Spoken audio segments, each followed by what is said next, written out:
ঈদের বড় আকর্ষণ হিসেবে সবচেয়ে বেশি প্রেক্ষাগৃহে মুক্তি পেয়েছে শাকিব খান অভিনীত রকস্টার।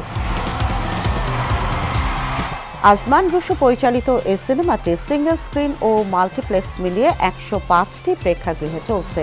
সিনেমাটিতে শাকিব খানের বিপরীতে অভিনয় করেছেন সাবিনা নূর, তানজিয়া জামান মিথিলা এবং সুনিধি নায়েক। মুক্তির পর থেকে এই সিনেমাটিকে ঘিরে দর্শকদের ব্যাপক আগ্রহ দেখা যাচ্ছে।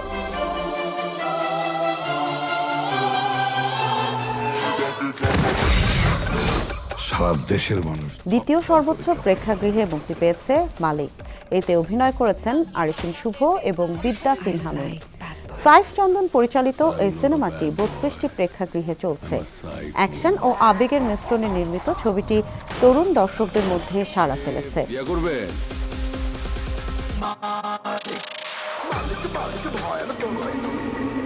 আমি কি গন্ধম খাইছি?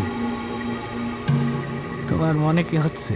ঈদের আলোচনায় থাকা আরেকটি সিনেমা রোহিত। মেজবাউর রহমান সুমন পরিচালিত এই সিনেমাটি ১১টি মাল্টিপ্লেক্সে প্রদর্শিত হচ্ছে। এক সাধু ও তার মানসিক ভারসাম্যহীন স্ত্রীর জীবন সংগ্রাম নিয়ে নির্মিত এই চলচ্চিত্রে অভিনয় করেছেন নাজিফা তুষি, মোস্তাফিজুর নূর ইমরান, গাজী রাকায়েত এবং আহসাবুল ইয়ামিন রিয়াদ। তাল নাকি? তালের মধ্যে কি খুঁজছো ভাই?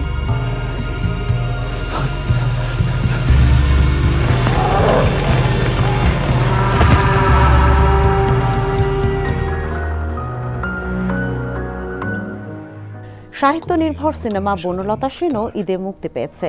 মাসুদ হাসান উজ্জ্বল পরিচালিত এই সিনেমাটি ৮টি মাল্টিপ্লেক্সে চলছে। এতে বনলতা সেন চরিত্রে অভিনয় করেছেন মাসুমা রহমান নাবিলা এবং জীবনানন্দ দাশের চরিত্রে আছেন খায়রুল বাশার। এছাড়া আরও অভিনয় করেছেন সোহেল মণ্ডল, প্রিয়ন্তী উর্বি, রূপন্তী আকিদ, ময়মুনা মম এবং শরীফ সিরাজ। আমি বনলতা সেন।